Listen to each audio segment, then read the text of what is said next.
अस्सलाम वालेकुम नाज़रीन, मैं हूं कहकशा फैसल और आज के जो हमारे गेस्ट हैं उनकी आवाज़ लेती है हर महफिल लूट। जी हाँ, हमारे साथ है मौजूद अरशद महमूद। अस्सलाम वालेकुम। वालेकुम अस्सलाम। कैसे हैं आप? माशाल्लाह बड़ा ज़बरदस्त आपने इंट्रो बनाया मेरे लिए। और मुझे ऐसा लग रहा था मैं किसी फंक्शन में आया हूँ।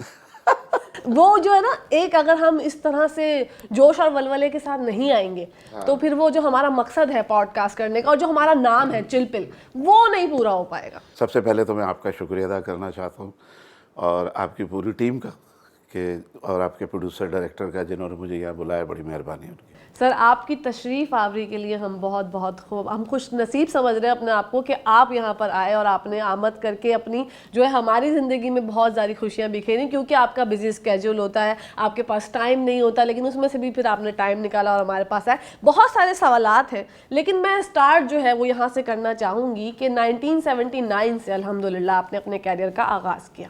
फिर उसके बाद 2000 से ज़ायद गाने अल्हम्दुलिल्लाह आपने गाए और ऐसे गाए कि आज भी अगर हम सुनते हैं, देखा जो चेहरा तेरा, मौसम भी प्यारा लगा, कानों में झुमका तेरे, हमको सितारा लगा। कितनी लड़कियों के लिए गाया? कितने लड़कियों के लिए गाया? ओह, मैंने तो सिर्फ एक लड़की के लिए गाया था। आपने जिस लड़की के लिए गाया था वो नाम मुझे पता है, बोलें तो ले दूं? जी जी। जमीला भाभी के लिए। जी कह सकती हैं आप। ओह माय गॉड, मतलब किसी और के लिए गाया था? जी। किसके लिए? उसकी वजह यह है कि मैंने ये गाना फिल्म के लिए गाया था। ठीक है। और सैयद नूर साहब ने कहा कि ये गाना जो है रेशम के लिए, ये रेशम के लिए है और ये अरबाज रेशम के लिए गा रहा है। अरबाज पे पिक्चराइज होगा रेशम पे, तो ये अरबाज रेशम के लिए गा रहा है। मैंने जो अपनी मिसिस के लिए जो गाना गाया था वो गाना दूसरा है। वो सुना दीजिए फिर। वो बता दूंगा मैं आपको। वो गाना इतना खूबसूरत गाना है कि आंखें कहती हैं मेरी हुस्न यूसुफ की कसम, ओए होए। आंखें कहती हैं मेरी हुस्न यूसुफ की कसम, सारी दुनिया में नहीं कोई हसीन तुझ सनम, ऐ दिल रुबा, ऐ दिल रुबा नहीं है कोई दूसरा, नहीं है कोई दूसरा, बा खुदा बा खुदा बा खुदा बा खुदा। वाह वाह वाह। वैसे तो आपके गाने बड़े रोमांटिक होते हैं, रोमानवी होते हैं। असली जिंदगी में कितना रोमांटिक हैं आप? जमीला आई लव यू बोले हुए कितना टाइम हो गया? मैं कितना रोमांटिक होता हूँ यहाँ से अंदाज़ा लगा ले, मेरे 2 बच्चे हैं। देखिए, इस चीज से हम कहाँ जोड़ सकते हैं? एक बात कर रहा हूँ, पंजाबी में कहते हैं ना गला जुगाल निकलती, कि बातों से बात निकलती।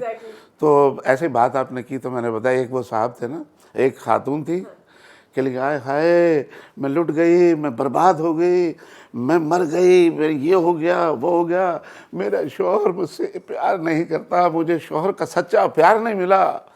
तो किसी ने पूछ लिया बहन आपके बच्चे कितने हैं? कहते 13। तो करे इससे ज़्यादा और कितना प्यार देगा?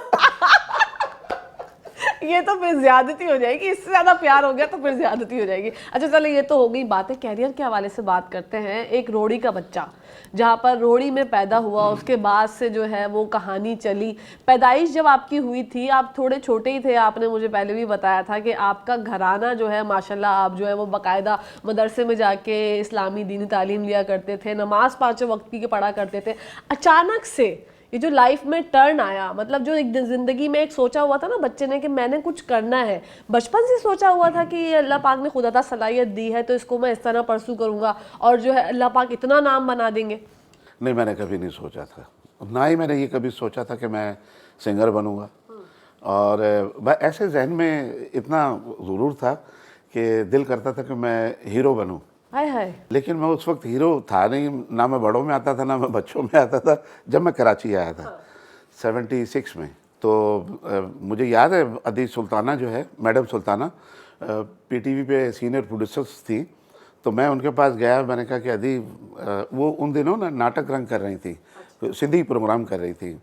तो मैंने उनसे कहा मैं चो अदी मूंखे भी चांस ॾियो, मां तव्हांजे ड्रामे में कमु कयां।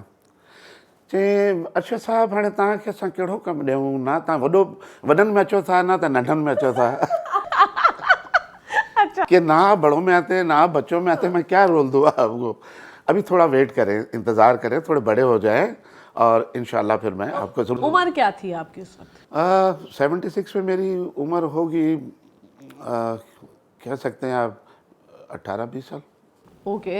और माशाल्लाह 76 से लेके अब तक की जो रेशो है, कितने साल के हो गए हैं? खासा जवान लगते हैं आप तो देखने में। खासा जवान लगता हूँ नहीं, मैं हूँ अल्हम्दुलिल्लाह जवान। होए होए होए होए होए, दिल होना चाहिदा जवान ते उमरा नू की चाहिदा ऐसे। वो ऐसा है कि कहते हैं कि दिल होना चाहिए जवान ते उमरां च की रखिया, उमरां ते पुछदे नदान, उमरां च की रखिया। हाय हाय हाय हाय हाय, जबरदस्त छा गए तुसी। बंदे को हर वक्त जो है ना जवान रहना चाहिए।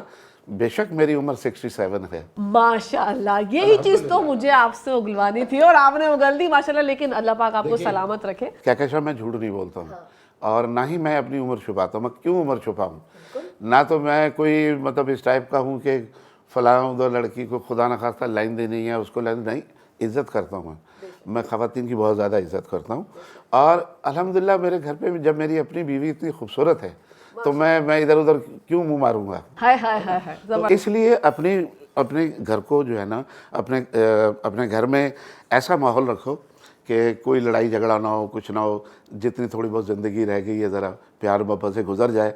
तो जबकि मेरी शादी जो है मेरी वालदा ने की। अच्छा, अरेंज मैरिज? अरेंज मैरिज और बगैर तस्वीर देखे हुए। पहले तो ऐसे ही हुआ करता मैं था। इतना सुगड़ बच्चा हूँ। ये आपके साथ भी इस तरीके से हुआ? जी अच्छा, आपके साथ भी इस तरह से? नहीं नहीं, हमने तो प्रॉपर। नहीं, आपने भी लगाया ना भी। बहुत सारे लोग जो है ना वो बताते हैं कि भाई ऐसा हुआ था, उस दौर में इस तरह होता था। तस्वीर भी नहीं देखी थी हमने तो। नहीं, तस्वीर नहीं देखी थी। और हाँ बिल्कुल ऐसा ही है। माँ ने शादी की थी। और मैं समझता हूँ आपके इस चैनल के ज़रिए एक मैसेज भी देना चाहता हूँ कि आजकल के जो बच्चे हैं, औलाद को चाहिए वो अपनी माँ बाप की मर्ज़ी से शादी करें। क्योंकि माँ बाप जो है ना आपसे पहले आए हुए हैं दुनिया में, उनको मालूम है दुनियादारी के बारे में। और कौन ऐसा बाप होगा जो अपनी औलाद के लिए गलत रिश्ता ढूंढेगा? तो वो यही चाहेगा ना कि मेरे बेटे के साथ उसकी जोड़ी अच्छी लगे, कोई ऐसी लड़की लेकर आएंगे और सुघड़ हो, कम से कम खाना अच्छा बना लेती हो। बिल्कुल ठीक है ना? माशाल्लाह। तो आप एक हैप्पी मैरिड लाइफ एंजॉय कर रहे हैं अल्हम्दुलिल्लाह। 2 बेटे हैं आपके, नाम क्या है? एक बेटा है। अच्छा, एक बेटा है। एक बेटा एक बेटी है। ठीक है माशाल्लाह। जी, बेटा मेरा दानियार अरशद, वो मियामी में रहता है। और बेटी मेरी माहीन अरशद, लेकिन अब तो माहीन रिजवान है। वो मैनचेस्टर से 1 घंटे की ड्राइव पे एक शहर है बर्मिंघम और मैनचेस्टर के दरमियान में, स्टोक-ऑन-ट्रेंट। माशाल्लाह। तो मतलब बच्चे जो हैं बाहर हैं और आप यहाँ पर जो है अपनी रोमांटिक लाइफ गुजार रहे हैं। जी अल्हम्दुलिल्लाह, यहाँ भी गुजारे, बाहर भी ऐसे ही गुजारते हैं। बाहर भी मिसेज मेरे साथ ही होती हैं। अच्छा, आपने ज़िंदगी में बहुत सारे सफ़र किए हैं और बहुत आउटडोर टूर्स किए हैं। आपने एक रोहड़ी का बच्चा वहाँ से चला, वो सफ़र जो चला वहाँ से आगाज़ हुआ, फिर उसके बाद कराची, फिर कराची की वो सिटी कोर्ट से लेके आर्ट्स काउंसिल तक की जो है वो बाय वॉक आना जाना, वो स्ट्रगल जो आपने की, आप क्या समझते हैं आजकल की जो हमारी न्यू जनरेशन है वो इस तरह की स्ट्रगल करती है किसी भी शोबे में? नहीं करती, बिल्कुल नहीं करती। मुझे याद है जब मैं नया नया आया था तो मेरी जॉब लगी थी अकाउंटेंट जनरल ऑफिस में, एजी सिंध के नाम से मशहूर है। तो मेरा ऑफिस हुआ करता था जहाँ आर्ट काउंसिल है ना, आर्ट काउंसिल वाली गली में नीचे एक बड़ा मशहूर रेस्टोरेंट होता था, ईरानी रेस्टोरेंट होता। अब नहीं है, बहुत पुरानी बात कर रहा हूँ, 76 की बात कर रहा हूँ। तो उसके साथ ही अल हफीज़ चैम्बर होता था, उसमें हमारा ऑफिस होता था कुछ अरसे के लिए। क्योंकि मेरा डोमिसाइल जो है वो रोड़ी का है, डिस्ट्रिक्ट सक्खर का। तो यहाँ जब मेरी जॉब लगी तो मैं लांडी स्टेशन पे ही ना, साथ ऐसे 3-4-5 घर बने होते लाइन से रेलवे के। उसमें एक घर जो था मेरे वाले साहब के किसी दोस्त का था, तो वो उसका ट्रांसफ़र हो गया था रोड़ी, तो घर खाली था। तो उन्होंने उनसे कहा कि मेरा बेटा जो है वो वहाँ उसकी जॉब लगी है तो उसको कुछ अरसे के लिए वो चाहिए, तो जो किराया लेना ले लेना। तो उसने कहा नहीं किराया नहीं लूँगा, आप बच्चे को दे दे। वो वक्त ऐसे थे।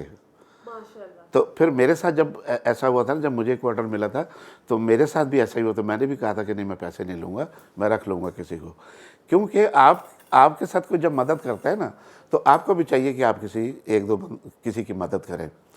तो मैं वहाँ लांडी से, मुझे याद है कि लोकल ट्रेन चलती थी उस ज़माने में, तो वहाँ से मैं घर से निकलता था, प्लेटफार्म पे आ गया, प्लेटफार्म से बैठे सीधा सिटी स्टेशन उतर के फिर मैं पैदल पैदल जो है आर्ट काउंसिल वाली गली में आता था।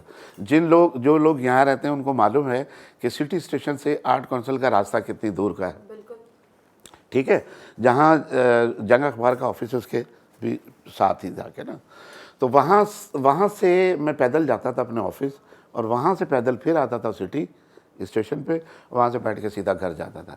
ये मेरा रूटीन होता था और कुछ भी नहीं था।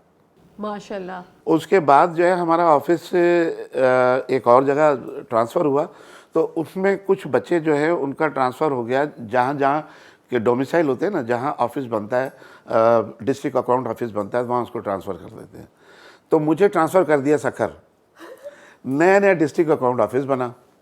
अबे मैंने कहा यार ये कहाँ मुझे ट्रांसफ़र कर दिया, मैं तो आया हूँ आर्टिस्ट बनने के लिए, तो मैं तो अपने रास्ते ढूंढ रहा था कि किसी तरीके से मैं हीरो बनूँ, तो ये तो मेरा ट्रांसफ़र होगा। बहरहाल जी बड़ी मुश्किल से वहाँ से ट्रांसफ़र करवा के मैं फिर कराची आया। तो उन दिनों हमारा ऑफिस होता था तारिक रोड। आप सुन के हैरान होंगी कि जब मेरी जॉब लगी तो 750 रुपये तनख्वाह थी जी। और 10 रुपये का इंक्रीमेंट होता था जो 1 साल के बाद आपकी तनख्वाह में आता था। अगर 750 तनख्वाह है ना, तो 1 साल के बाद 760 रुपये होगी, ओके। फिर 1 साल के बाद 770 होगी, इस तरह से। तो मुझे याद पड़ता है कि तकरीबन 79 में मेरी तनख्वाह इतनी ज़्यादा नहीं थी, चंद को 20-30 रुपये ही बढ़े होंगे, 40 रुपये बढ़े होंगे। तो उन पैसों में से मैं आधे पैसे जो है माँ को भेजता था, आधे पैसे मैं रखता था, तो उसी के अंदर मुझे गुजारा करना है सारा। ठीक है, जब आपने इस फील्ड में आने का सोचा, मुखालफत घर वालों ने की? जी थी, वो मैं आपको आगे चल के बताता हूँ। तो इसमें तनख्वाह में ना फिर मेरे पास पैसे ख़त्म हो जाते थे, तो मैं फिर तारिक सेंटर से पैदल जाता था पीटीवी स्टेशन, और वहाँ जाके बाहर खड़ा होता था। कोई अंदर ही नहीं आने देता था, कोई जाने नहीं देता था अंदर। काफ़ी साल तक मैं बाहर खड़ा रहा, 3 साल नहीं जाने देते, 2.5-3 साल में बाहर खड़ा रहा हूँ। तो एक दिन फिर अल्लाह ताला ने, जब आप हुक्म होता है ना, तो फिर आपको कोई चीज़ नहीं रोकती। तो अल्लाह का हुक्म हुआ तो बस एंट्री हो गई। ये फिर लंबी हो जाएगी कहानी, अगर मैं और बीच में बताऊंगा तो शॉर्ट करके बता रहा हूँ कि एंट्री हुई, और पहले मेरे प्रोड्यूसर जिन्होंने एंट्री मुझे करवाई उनका नाम था अब्दुल करीम बलोच साहब। उन दिनों वो प्रोग्राम मैनेजर थे अब्दुल करीम बलोच साहब। तो प्रोड्यूसर थे मंजूर कुरैशी साहब, उनके पास मुझे भिजवाया कि इनका ऑडिशन ले लें। तो मुझे उन्होंने एक स्क्रिप्ट दिया निशान लगा के। अच्छा, वो मंजूर कुरैशी साहब की एक आदत थी, वो अंग्रेज़ी बहुत बोलते थे, और जब मैं पीले स्कूल का पढ़ा हुआ और इंटर हमने किया इस्लामिया कॉलेज सखर से, तो अब इतनी इंग्लिश हाई नहीं थी। मैं खाम का झूठ क्यों बोले बंदा कि जी मैं ये था मैं वो था, तो कई लफ्ज़ जो ना ऊपर से घूम जाते थे। तो अब वो अंग्रेज़ी बोल रहे हैं इसलिए टिका के, तो उन्होंने कही मुझे एक लफ्ज़ का कि हैव अ सीट, तो वो मेरे ऊपर से घूम गया, मुझे समझ ही नहीं आया क्या कहा। तो मैंने उनको कहा जी जी अदा जी रोड़ी में मैं रोड़ी से आया। तो वो समझ गए इसको अंग्रेज़ी नहीं आती, कह लगा बैठे बैठे आप बैठे, जी सर बैठ गया। इंटरव्यू करते रहे, उसके बाद वो मेरा ऑडिशन हुआ। फिर शॉर्ट करके बता रहा हूँ बीच में कौन कौन मिले। तो शॉर्ट करके कि ऑडिशन हो गया, अब पहला सीन मेरा, पहला ड्रामा, पहला सीन। आप ऐसा करें कि अच्छा अंदर नहीं आने देते थे ना, तो पास बनता था बाहर। तो मैंने उससे कहा, मैंने कहा सर मैं डर के उनसे बात करूँ कि मारे नहीं। तो उस वक्त प्रोड्यूसर जो थे ना, वो बहुत ही, ये आँखें जो है ना उनकी यहाँ होती थी। पाकिस्तान टेलीविज़न के प्रोड्यूसर जो हैं इतने सख्त, और मैं आगे इनके लिए लफ्ज़ नहीं कहूँगा, यहाँ होते थे, और 2 सेकंड लगाते थे डांटने में, फौरी डांट देते थे। तो मैंने कहा ये कि डांट ना दे, तो मैंने कहा सर वो अंदर आने का बड़ा मसला होता है सर, वो तो मेहरबानी होगी सर, मुझे 1-2 दिन का ना पास बनवा दें। ओ श्योर अच्छा, फ़ोन उठा के उनको कहा कि भाई इनको अरशद महमूद का ना 1 हफ़्ते का पास बना दो। मैं खुशी से पागल, मेरा काम नहीं भी है तो मैं अंदर आ रहा हूँ, रोज़ आ रहा हूँ अंदर के, भाई अंदर एंट्री मिल गई है। अंदर कैंटीन होती थी एक कच्ची सी कैंटीन, जैसे झोपड़पट्टी टाइप होती है ना, वो वाली कैंटीन थी। खाना बहुत अच्छा मिलता था। मैं कैंटीन में आके ना ऐसे ही बैठ जाऊँ और आर्टिस्टों को देखो, इधर से देखो उधर से देखो, किसी के साथ सलाम दाओ, तो किसी से देखो अस्सलाम वालेकुम, आधा खुश चंगा भला सब खैर है, तो अच्छा आधा चाय पियो। कभी उनको कभी उनसे एक सलाम दुआ हो मेरी, आगे कुछ किसी से लोगों से दोस्ती बढ़े। वहाँ एक दो दोस्त बने, और सोलंकी साहब, अनवर सोलंकी साहब, और अल्लाह आपको नेकी दे, लाशारी साहब, नूरमन लाशारी साहब, ऐसे दो चार आर्टिस्ट जो है ना मेरे दोस्त बने सीनियर। तो उनके साथ थोड़ा सा वक्त भी पास हुआ, उनसे कुछ सीखने के मराहिल। ये जो आपकी फिल्म थी पहली आज का दौर, उससे पहला ड्रामा था? नहीं जी जी जी जी जी जी, ये सबसे पहला ड्रामा है। सुबह मुझे 10 बजे बुला लिया, अब मैं 10 बजे का आया हूँ, तैयार व्यार होकर बैठा हूँ। रात के 11:30 बजे मेरी बारी आई है मेरे सीन की।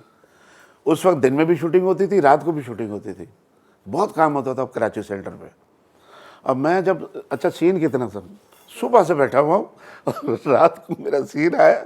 सीन ये है कि मैं आपके घर पे ना, मैं आपका पड़ोसी हूँ, आपके घर पे आके मैं नॉक किया, ठक ठक ठक ठक, कुंडी होती थी ना, कुंडी खटखटाई, खटखट खटखट, अंदर से आवाज़ आई, केरा कौन है? तो मैं बाहर से आवाज़ दे रहा, चाचा मां तव्हांजे पाड़े में रहंदो आहियां, ऐं तव्हांजो ख़त जेको ग़लती में मुंहिंजे घर अची वियो आहे, तव्हांजो ख़त। ओ अच्छा अच्छा अच्छा, वॾी महिरबानी वॾी महिरबानी वॾी महिरबानी। वो ख़त लिया, अंदर चले गए, बस इतना सही था। और इस सीन के लिए आपने पूरे सुबह 10:30 बजे से बैठा हुआ, 10:30 11 बजे रात को बारी आई है। ये एक सीन की, इसकी भी लंबी कहानी है। चले जी, लुबे लुबा भी ये सारा ख़त्म हुआ। होता क्या था, मंजूर भाई के घर पे ना, छत पे हर 3 महीने बाद 2 महीने बाद एक इवेंट होता था। कभी मंजूर भाई की सालगिरह आ गई, मतलब इवेंट बहाना ढूंढते थे ताकि सब लोग इकट्ठे हों, सारे डायरेक्टर प्रोड्यूसर आर्टिस्ट इकट्ठे हों, और कोई ना कोई गपशप हो, खाना वाना बना लें, फंक्शन हो जाए। तो उसमें क्या होता था कि मरहूम शहजाद खलील साहब सीनियर प्रोड्यूसर और बहुत कमाल आदमी, ऐसे प्रोड्यूसर बहुत कम पैदा होते। तो वो मुझे क्या कहते थे, उनको पता था मुझे गाने का शौक़ है, तो मुझे कहते थे Arshad come this side, come on.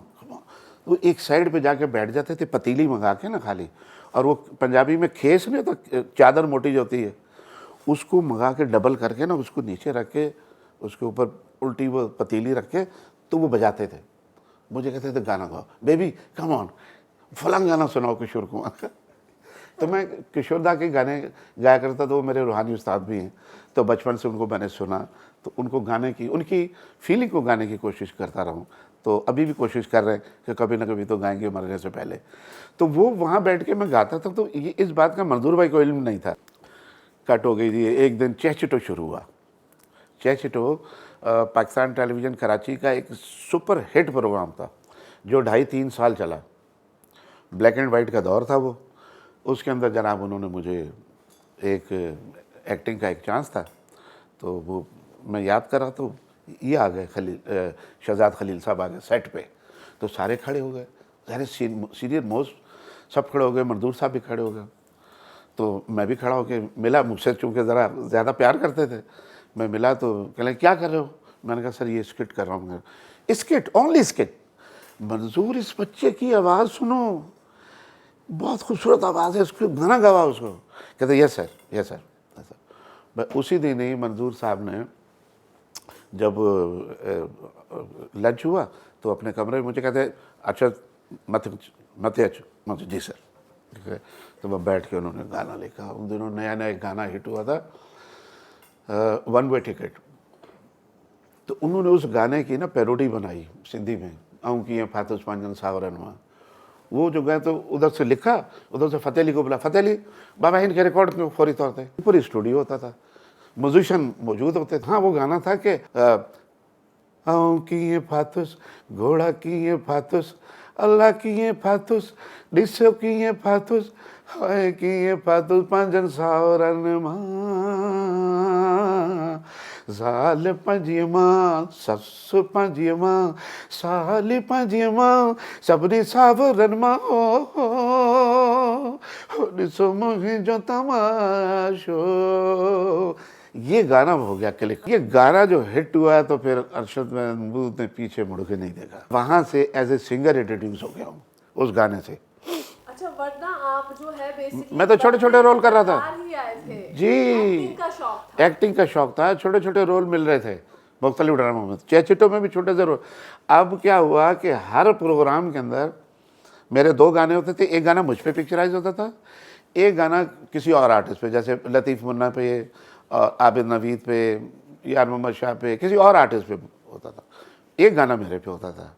अब हर प्रोग्राम में एक गाना, 2 गाने, एक गाना, अरशद तो किधर का किधर गया।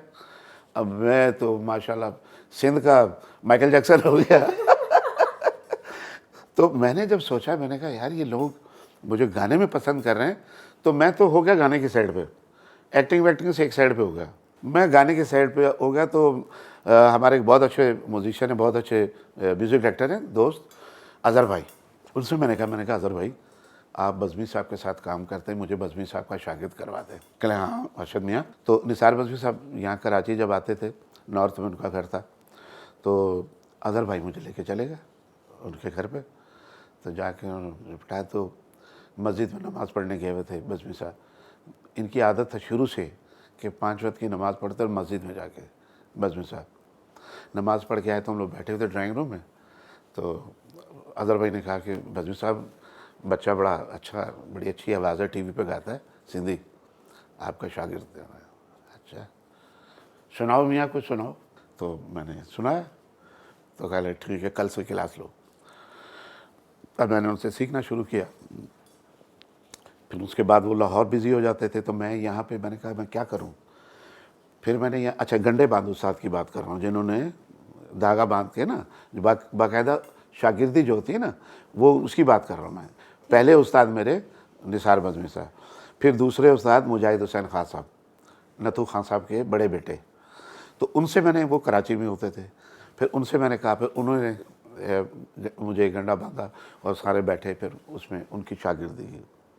फिर एक और मेरे दोस्त मुझसे बहुत प्यार करते थे, एक कंपनी होती थी, अभी भी है, ओरिएंट के नाम से ना एक कंपनी है मेरा ख्याल अभी भी, जो कमर्शियल वगैरह बनाते हैं, ओरिएंट एडवर्टाइजिंग। उनमें फ़ानी साहब हुआ करते थे म्यूज़िक डायरेक्टर। तो वो, उन्होंने मुझसे जो जिंगल वगैरह गवाते थे ना, जो कमर्शियल होते हैं, तो वो मुझसे बड़ा प्यार करते थे। उनसे मैंने एक चीज़ सीखी, टेम्पो जो है, कि टेम्पो किस तरह से फॉलो किया जाता है। जो होता है ना, गाना होता है, ये 6 बीट में होता है, या 8 बीट में होता है, या 7 में होता है, या 5 में होता है। तो ये उन्होंने मुझे तरीक़ाकार जो है सिखाया कि बीट को किस तरह से फॉलो किया जाता है। कितने टाइम में सीखे आप सब कुछ? ये तो अभी भी सीख रहे हैं, ये कोई ऐसी चीज़ थोड़ी कि आप कहें कि मैं सीख लिया मैंने, अब बस ख़त्म हो गया भाई। ये बात सबसे बेहतरीन है। और आज भी मुझे कोई शख्स मिलता है, कोई उस्ताद मिलता है, तो मेरी कोशिश होती है मैं उसको खामोशी से बैठ कर सुनता हूँ कि ये क्या बातें कर रहा है, क्या, ताकि हो सकता है यहाँ से भी मुझे कुछ मिल जाए। ये सीखने का मरहला जो है ना, ये आपकी ज़िंदगी के साथ ही चलता रहता है। जैसे जैसे आपकी ज़िंदगी चलती है, आपको कुछ ना कुछ आपको मिलता रहता है। तो ये सिलसिला चलता चलता चलता फिर एक दिन ऐसा आया कि तारिक अज़ीज़ साहब ने एज ए सेलिब्रिटी मुझे अपने नीलाम घर में बुलाया। अब यहाँ से सिलसिला शुरू हुआ। इससे पहले जो है रेहान आज़मी जो है वो मुझे राना साहब से मिलवा चुके थे। आरिफ राना साहब सीनियर प्रोड्यूसर थे, वो नीलाम घर किया करते थे और रंग तरंग करते थे। उनसे मिलवा चुके थे मुझे कि रेहान आज़मी ने बताया उनको कि सर ये अरशद महमूद हैं और सिंधी में गाते हैं और उर्दू स्पीकिंग है, सिंधी में गाते हैं और इनको उर्दू में कोई चांस दें सर। तो उनका बड़ा स्टाइल होता था। अच्छा, और कहाँ कहाँ गाया यहाँ आपने? मैं कैसा, तो वो थोड़ा सा ना कॉमेडी बड़ी उनके अंदर थी और बहुत ही अच्छे इंसान थे, अल्लाह उनको जन्नत में आला मुकाम दे। बहरहाल जो उन्होंने मुझे पहला प्रोग्राम दिया, रंग तरंग, रंग तरंग पहला प्रोग्राम, जिसमें मेरे 2 गाने, एक डुएट एक सोलो, वहाँ से मेरे रास्ते खुले। फिर मुझे मुख्तलिफ प्रोड्यूसर्स ने, जिन जिनके पास रंग तरंग था, उन्होंने मुझे अपने शोज़ में रखना शुरू किया, बुलाना शुरू किया, क्योंकि पूरे 1 हफ़्ते के प्रोग्राम जो है ना, उन पे एक प्रोग्राम होता था वीक में इस्लामाबाद से, तो वहाँ से पता चलता था कौन से प्रोग्राम की ज़्यादा लाइकिंग है।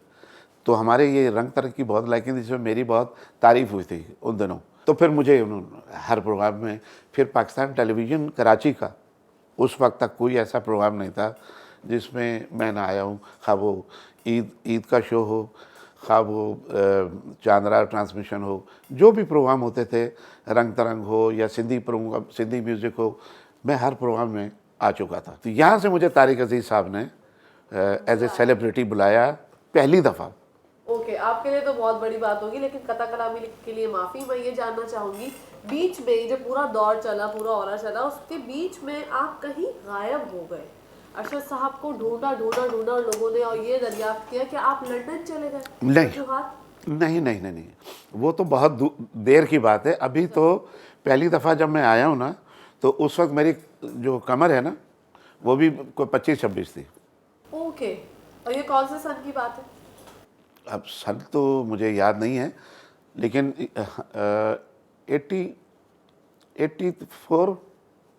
83-84 की बात है। तो नीलाम घर में जो गाना आया मेरा, वो भी रेहान आज़मी साहब का लिखा हुआ था, वो गाना क्लिक हो गया। वो सुना सैयद नूर साहब ने, लाहौर। उनको जो वो नई फिल्म शुरू कर रहे थे, सरगम कसम, कसम शुरू कर रहे थे, और बहुत बड़ी टीम थी। अमजद बॉबी साहब उसके म्यूज़िक डायरेक्टर थे, रियाजुर रहमान सागर साहब उसके शायर थे। तो बड़ी टीम थी वो। तो बड़ी टीम के साथ जो है ना, पहली दफ़ा काम करना, ये बड़े क्या कहते हैं, गर्व की बात है। बिल्कुल, बहुत एजाज एजाज़ की बात है। हाँ, exactly. Thank you very much. तो पढ़े लिखे लोगों के साथ बात करने का ना यही होता है कि आगे से जो है तशरीह हो जाती। तो उन्होंने वो कराची तशरीफ़ लाए, उनके साथ मसूद भट्ट साहब भी थे। दो नाम बड़े मशहूर हैं, सूदी भट्ट, मूदी भट्ट। महमूद भट्ट साहब जो हैं, मूदी भट्ट साहब, ये बहुत बड़े डायरेक्टर हैं, फिल्में बनाते हैं, इनकी हर दूसरी फिल्म हिट होती है। और सूदी भट्ट साहब, नहीं सूदी भट्ट साहब की, ऐसे दोनों जो है ना, एक जो डायरेक्टर, एक वहाँ एवेन्यू स्टूडियो संभालते थे। ठीक है, दोनों भाई हो गए, दोनों भाई थे, जी जी जी। तो सैयद नूर और भट्ट साहब दोनों आए, तो यहाँ से मुझे लेके। और वो गाना कौन सा था, और वो आप गुनगुनाई थी? हाँ, गुनगुना देंगे। पहला गाना जब मैं लाहौर में गा रहा था, और पहला ही डुएट महनाज साहिबा के साथ, और ऐसी फिल्मकारें भी रोज़ रोज़ पैदा नहीं होती हैं महनाज जैसी, और उन्होंने बड़ा कोऑपरेट किया मेरे साथ। मुझे कहेंगे अरशद मियाँ, आप बिल्कुल ये ना सोचना कि आप रीटेक दे रहे हो या कोई बात नहीं, आप रीटेक भूल जाओ, कोई बात नहीं, आपको ना मैं खड़ी हूँ आपके साथ। तो डुएट जब गाया जाता है ना, तो आमने सामने खड़े होकर गाया जाता है, ताकि उसकी जो फीलिंग होती है ना, अगर लड़की कोई बोल कह रही तो उससे बढ़ के लड़के को बोल कहना है, अगर लड़के ने कोई बोल कहा तो लड़की उससे बढ़ के कही, मतलब कि मुकाबला समझ लीजिए इसमें होता है। पड़ोसी मुल्क से ऑफर हुई? जी हुई थी। क्यों नहीं गए? जा रहा था, लेकिन रास्ते में फिर लाहौर से वापस आ गए। लाहौर तक पहुंच गए थे? जी, ये दूसरी दफ़ा। पहली दफ़ा जो है वो हंगामे हो गए थे वहाँ पे बाबरी मस्जिद के, तो हालात ख़राब हो गए, नहीं जा सका। मुझे 89 में जब मैं पहली दफ़ा अमेरिका और कनाडा के टूर पे गया, तो वहाँ मियामी में, हाँ मियामी में, वहाँ होटल में मुझसे मुलाकात की थी अजय सैना साहब ने। अजय सैना जो हैं वो जो सैना साहब है ना, जिनके जो पुराने जो आर्टिस्ट हैं, अभी मैं नाम याद करके बताऊँ, उनके भाई हैं। तो अजय सैना साहब आए, तो उन्होंने मुझे कहा कि मैं फ़िल्म शुरू कर रहा हूँ बॉम्बे में, इंडिया में, तो आप मेरी फ़िल्म के गाने आप गाएं। तो मैंने कहा ज़रूर गाएंगे, बिल्कुल। होगी बातचीत, होगी, सब कुछ हो गया, मैं पाकिस्तान आ गया। तो उन्हीं दिनों बातचीत चलती रही हमारी। जब उनकी रिकॉर्डिंग सेट हुई, तो उन दिनों वो हालात ख़राब हो गए, तो मैं नहीं जा सका। मैं समझता हूँ इसमें भी अल्लाह ताला की कोई बेहतरी थी। तो मैं समझता था कि मुझे पहले अपने मुल्क के अंदर जो अपना नाम बनाना चाहिए, फिर मैं वहाँ जाऊँ। तो फिर जब मैं, अल्लाह ताला ने मेरे मुल्क में इतना नाम बना दिया कि मैं तो वहाँ नहीं जा सका, लेकिन मेरे गाने वहाँ पे एक गाने को पता नहीं कितने कितने सिंगर्स ने गाया। वो गाना था हो सके तो मेरा एक काम करो। तो ये गाना जो है 2005 में मैं लंदन में था, तो वहाँ मुझे दोस्तों ने बताया, कहले भाई तेरा गाना कॉपी हो गया। मैंने कहा गाना कॉपी कौन सा है? कहले हो सके तो मेरा काम करो, कुमार शानू ने गाया। मैंने कहा अच्छा, तो मेरे को सुनवाओ। तो उसने कैसेट ला के ना मुझे सुनवाया। तो इंडिया की फिल्म थी सितम, उसके अंदर कमाल शानू ने गाया उस गाने को। Proper wording? हाँ प्रॉपर, सिर्फ एक दो लफ्ज़ आगे से इधर कर दिए, आगे से पीछे कर दी, पीछे से आगे कर दी। तो आपने कोई केस वगैरह? यही उसने मुझे कहा, जो आपने मुझे अभी कहा है ना, यही जो दोस्त ने कहा कि अबे तुम केस वेस करो। तो मैंने कहा पागल हो गया, क्यों केस करूं? ये तो हमारे मुल्क के लिए बड़ी अच्छी बात है कि मेरे मुल्क का कोई गाना हिट हुआ है, तो कोई चीज़ अगर हिट होती है तो कोई दूसरा उठाता है ना, तो ये तो मेरे मुल्क के लिए अच्छी बात है यार, कोई बात नहीं, किया तो कोई बात नहीं। ये तो मैंने उसको कहा, लेकिन मैं कर नहीं सकता था। अगर मैं करना चाहता तो तब भी नहीं कर सकता था, क्योंकि बॉर्डर अलग है ना। देखिए, वो इंडिया, ये पाकिस्तान है, वो गाना इंडिया में कॉपी हुआ है, ठीक है। कॉपीराइट्स जो हैं वो पाकिस्तान के हैं, वो पाकिस्तान में अगर किसी ने कॉपी करना है तो फिर वो उनको प्रोड्यूसर जो है ना वो पकड़ेगा, मैं थोड़ी पकड़ सकता हूँ। मैंने तो गाना गा दिया, बस मेरी तो वो ख़त्म हो गई ना कहानी। अगर मैं ख़ुद प्रोड्यूस कर रहा हूँ उस गाने को, पैसा मैं लगा रहा हूँ, तो फिर मैं, जैसे मैं कैसेट करता हूँ, कोई कैसेट के गाने रिकॉर्ड करता हूँ, तो मैं अपना पैसा खर्च करके करता हूँ, तो वो मेरी प्रॉपर्टी है। वो अगर कोई कॉपी करेगा तो फिर मैं मतलब राइट्स रखता हूँ। तो जो फिल्म का गाना है वो तो प्रोड्यूसर जाने, डायरेक्टर साहब जाने, वो करना चाहते तो करते, लेकिन वो भी नहीं कर सकते थे, क्योंकि वो इंडिया था, ये पाकिस्तान है। ठीक है, और मतलब पूरी दुनिया में इस तरह का कोई ऐसा लॉ है नहीं? नहीं है, पूरी दुनिया में है। कॉपीराइट जो है पूरी दुनिया में है, यहाँ भी है, वहाँ भी है।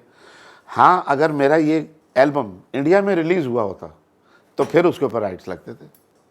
ओके, तो आपने इस बात पे भी एक खुशी का इजहार किया कि चले अच्छी बात है। कोई अगर कोई आपके मुल्क की कोई हिट चीज़ है, कोई पसंद की गई है, तो उनको पसंद आई तो उन्होंने किया कॉपी, कोई बात नहीं।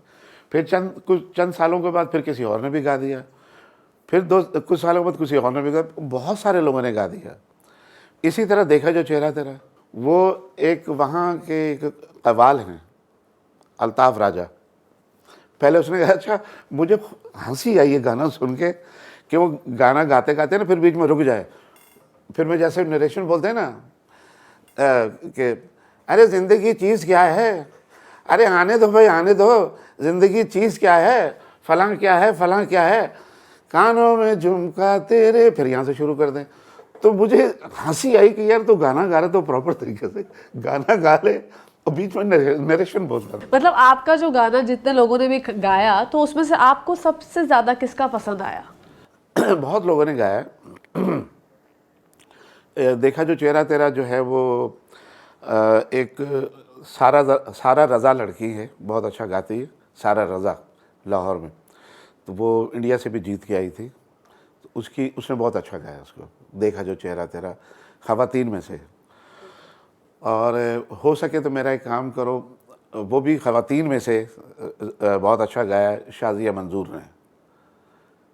वो एक इंग्लैंड की एक कंपनी है, उनके लिए उसने गाया था। तो बाकी तो मैं जब देखता हूँ तो इतने लोगों ने गाया हुआ है, इतने लोगों ने गाया हुआ है कि, और उसने भी अच्छा गाया है।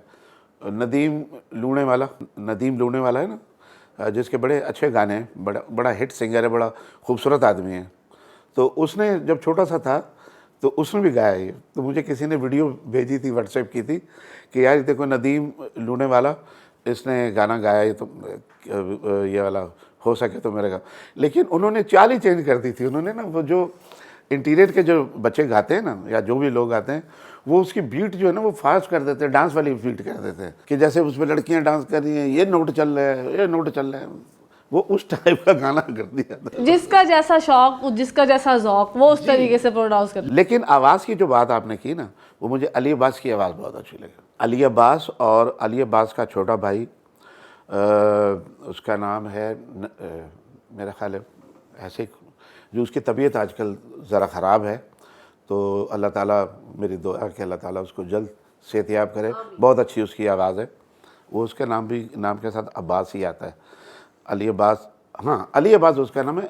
हाँ, ऐसा ही मिक्स कर रहा हूँ मैं, कोई मसला नहीं, बुरा नहीं बनाना, मेरे जहन में इस टाइम नाम नहीं आ रहा। नहीं, इट्स ओके। ये तो इंसान की फितरी अमल है, कभी कभी बात जो है वो दिमाग में नहीं आती। तो चले, पड़ोसी मुल्क की बात हो गई कि पड़ोसी मुल्क से ऑफर आई और आपने गवारा नहीं समझा, दिल नहीं माना आपका कि मैं अपने पाकिस्तान को। उस वक्त मेरा दिल नहीं माना कि जिस वक्त वो झगड़े हो रहे थे ना, बाबरी मस्जिद और उसका हो रहा था, तो मेरा दिल नहीं चाहा। मैंने कहा नहीं यार, अब इस पे क्या मैं ज़्यादा बात नहीं करना चाहता, मज़हबी बात हो जाती है, तो मज़हब के बारे में चैनल पे बैठ के कोई भी ऐसा आर्गूमेंट मत दे कि किसी भी वक्त किसी को कोई चीज़ बात जो है नागवार गुजर सकती है, तो मैं मेरे घर पहुंचने से पहले मेरे घर को आग लगाई हो। बड़े हमारे जुनूनी लोग भी हैं, इसलिए ज़रा मज़हब के बारे में जब भी आपको बात करें तो ऑथेंटिक बात करें, जिसके बारे में आपको बहुत ज़्यादा इल्म हो, फिर आप उस पर, वरना कम बोलना ही बेहतर है। ये तो पड़ोसी मुल्क की बात हो गई। अपने मुल्क में कोक स्टूडियो से ऑफर आई तो आपने क्यों नहीं किया, या ऑफर नहीं आई तो क्या वजूहात हैं? क्योंकि अरशद महमूद जिनका एक नाम है, जिन्होंने जो है लाजवाल गाने हम लोगों को दिए, गीत नगमे ऐसे ऐसे कि हम आज भी सुनते हैं तो हम बोलते हैं वाह यार वाह, हमारे पास भी तो एक टैलेंट है, क्या आवाज़ अल्लाह पाक ने आपको बख्शी। तो कोक स्टूडियो की तरफ से अगर ये रोशनी डालिएगा, मुझे इस बात में कुछ पता नहीं है, आप ही बता सकते ज़्यादा बेहतर। नहीं, कोक स्टूडियो से अभी तो मुझे किसी ने नहीं कहा, जब कहेंगे तो मैं ज़रूर गाऊंगा। हो सकता है उनके पास पहले से जो सिंगर हैं लाइनअप किए हुए हैं वो बहुत ज़्यादा हों, तो इसलिए कोई ना कोई उनकी मजबूरी हो सकती है। कोई ना कोई, मेरा समझता हूँ कि अभी ऊपर से मेरे हुक्म नहीं है अल्लाह का, और जो भी काम करने वाला होने वाला होता है, जब आपके रब का हुक्म होता है तो फिर हो जाता है। तो जब होगा हुक्म तो कोक क्या चौक स्टूडियो में भी गा देंगे। नया नया स्टूडियो बन जाएगा, कोई चौक स्टूडियो बन जाएगा, उसमें इंशाल्लाह आप गा रहे होंगे। लेकिन ये एक मुझे लगता है कि ये इन चीज़ों पर नज़रसानी करने की ज़रूरत है कि हमारे मुल्क में अगर इतना ज़बरदस्त टैलेंट है, और जो लोग भी सिंगर बनना चाहते हैं, जैसे कि आप डिफरेंट डिफरेंट आवाज़ें सुनते होंगे आजकल के हवाले से, क्योंकि पहले जब आप लोग गाना गाते थे तो ना ऑटो ट्यून होता था, ना जो है इक्विपमेंट्स इतने हाई लेवल के होते थे, ना वो आगे जो है वो छन्नी नुमा कोई चीज़ लगी होती थी कि भाई उससे जो है आपकी आवाज़ जो है क्रिस्टल क्लियर हो जाएगी। इस पे मैं आपको एक बड़ी ज़बरदस्त बात करूँगा। हाँ, तो ये आप मुझे बताइए कि ये क्या सीन है? मतलब आजकल के सिंगर्स के पास तो बहुत ज़्यादा अपॉर्चुनिटीज़ है। हम लोग जब नए नए आए थे ना तो उस वक्त दो सिंगर हिट थे, एक मोहम्मद अली शेखी साहब और एक आलमगीर साहब। तो आलमगीर साहब का अलग ग्रुप था, शेखी साहब का अलग ग्रुप था। तो शेखी साहब के ग्रुप के अंदर ना दो आर्टिस्ट जो हैं, वो अख्तर अल्लादित्ता साहब म्यूज़िक डायरेक्टर हैं, उन्होंने मुझसे कहा, और एक वहाब खान है सिंगर, बहुत अच्छी आवाज़ है, उनसे कहा कि यार शेखी जब के गाने से पहले दो गाने आपने गाने, या मैंने गाने या उसने गाने, फिर शेखी 1 घंटा गा के आएगा तो 15 मिनट का गैप होगा, तो उसमें दो गाने या मैंने गाने या उसने गाने। तो उस वक्त नया नया जो ना इको सिस्टम आया था, इको चैम्बर, वो होती तो रिबन होता था, ऐसे चक्के लगे होते, तो उसमें बड़े मशहूर है यहाँ के ना, उनका नाम भी इको ही रख दिया था, मंसूर इको, मंसूर भाई हैं, तो उनका नाम रख दिया था मंसूर इको, क्योंकि वो लेकर आए थे इको सिस्टम। तो उसके अंदर क्या होता था कि जब शेखी गाता था ना तो वो इको खोल देते थे, जब मैं गाता था या वहाब गाता था तो वो इको बंद कर देते थे। ओ हो चालाकियाँ, ताकि मेरी आवाज़ जो है बिल्कुल स्मार्ट हो जाए, उसमें इको ना हो, तो शेखी की आवाज़ में खोल देते थे। तो शेखी का एक वो मैनेजर था या क्या था, वो रेडी उसका नाम था, PIB कॉलोनी में रहता था। मुझे आज भी वो बंदा याद है, मेरे दिल से नहीं निकलेगा, क्यों कि हम बड़े जान लगा के गाते थे, और मैं भी किशोर दा को गाता था, क्योंकि उन्हीं को बचपन से मैंने सुना है। तो मेरे अपने गाने तो कोई हिट थे ही नहीं, मैं तो नए नया आया था, तो मैं उनके गाने गाता था तो वो गाना हिट होता था। तो एक दो दफ़ा तो वो इको में चल गए ना, पर उसके बाद वो इको बंद कर देता था। और वो अभी तक हयात है? पता नहीं, अब हयात, अगर हयात है तो अल्लाह ताला उसको नेक हिदायत दे, लंबी ज़िंदगी दे सेहतयाबी के साथ, और अगर वो नहीं है तो अल्लाह ताला उसकी मग़फ़िरत फरमाए। आमीन सुम्मा आमीन। अच्छा, हर सिंगर्स के साथ मैं कभी ना कभी सुनती हूँ कि लोग आवाज़ से जेलिस होते हैं, या कोई ऐसी चीज़, वो कहते हैं ना सिंदूर मिला के पिला दिया, या कोई ऐसी चीज़ खिला दी जिससे आवाज़ ख़राब हो जाए या गला ख़राब हो जाए। आपके साथ कोई ऐसा एक्सपीरियंस हुआ, किसी ने करने की कोशिश की? हुआ। अच्छा, ये देखिए, ये अल्लाह पाक की तरफ से जो है ना, ये मेरे पास एक हिडन टैलेंट है, जो कहते हैं ना वो उड़ती चिड़िया के पर गिन लेते हैं, वो वाली कहानी है। ये बताइए ज़रा, हुआ तो कब हुआ? मेरे साथ हुआ था, और ऐसा हो गया था कि सिर्फ हवा निकल रही थी गले से, फिर आवाज़ नहीं निकल रही थी, हवा आ रही थी। कोई बात करते थे ना तो, और भाई क्या हाल है, कैसे से, क्या खबर है, क्या हो रहा है भाई, अल्लाह का करम है, मतलब इस ये हो गई थी, अल्लाह ताला माफ़ करे अल्लाह। ये किसने किया था और कब हुआ था? ये किसने किया था ये तो नहीं पता चला, लेकिन पता ये चला था बाद में कि पान में किसी ने सुरमा डाल के पिला था, सुरमा डाल दिया था। या धतूरा होता है, या सुरमा, धतूरा तो मार ही देता है ना बंदे को, तो जहर है वो, तो गला आपका ना वो ख़राब कर देता है।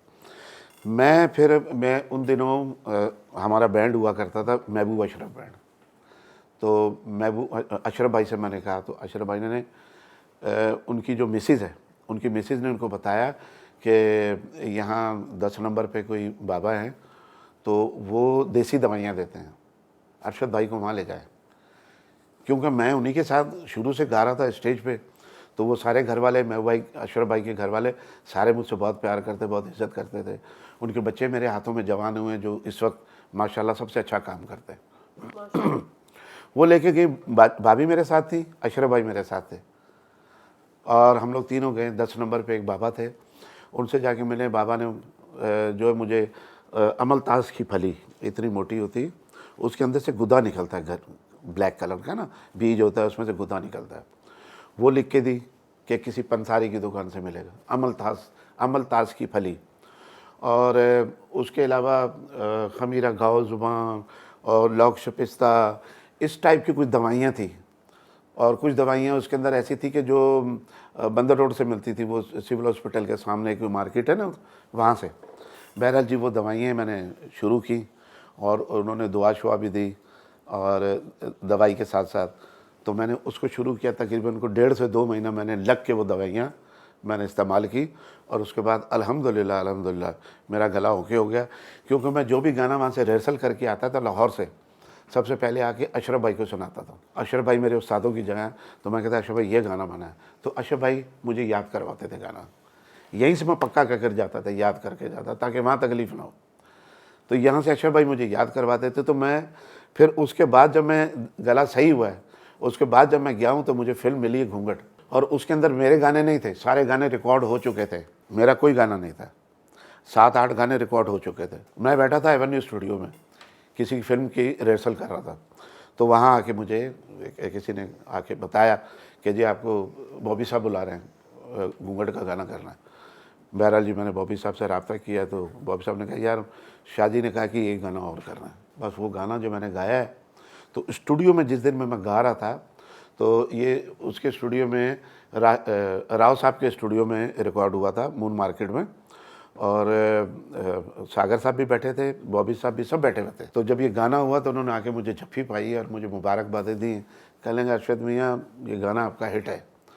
तो उधर से बॉबी साहब आया, बॉबी साहब कहेंगे अरशद मियाँ ये आपको बेटा दे दिया है, ये आपको कमा के खिलाएगा। वो गाना था देखा जो चेहरा तेरा, मौसम भी प्यारा लगा, कानों में झुमका तेरे हमको सितारा लगा। अभी भी आप सिर्फ बताएंगे ही अल्फाज? यार आप पता क्या कर रहे हैं मेरे साथ कि बेटा रुको जरा, सब्र करो, टाइम खत्म हो जाएगा और आपकी सुरीली आवाज से हम फैज़याब नहीं हो पाएंगे। ये आपने पता ये गाना जो गा के ना, जो बहुत सी बीवियां रूठ जाती हैं, बहुत सी मंगेतर रूठ जाती हैं, बहुत से लव वंस रूठ जाते हैं, उनके लिए आपने इतनी अच्छी राह फरार दे दी कि एक गाना गाए बंदा, चाहे वो बेसुरे तरीके से गा ले। ये गाना जब आया ना, तो इस गाने को हिट किसने करवाया पता है? किसने? ये जो वीडियो बनाते हैं ना, उस ज़माने में वो कैसेट वाली होते थे ना, VHS, उसमें वीडियो बनाते थे, कैमरा लगा हुआ है, शादियों में वीडियो बन रही है, तो दुल्हन की ना झुमके, उनके ये और टीके और ये लेके ना, तो ये गाना पीछे लगा देते थे।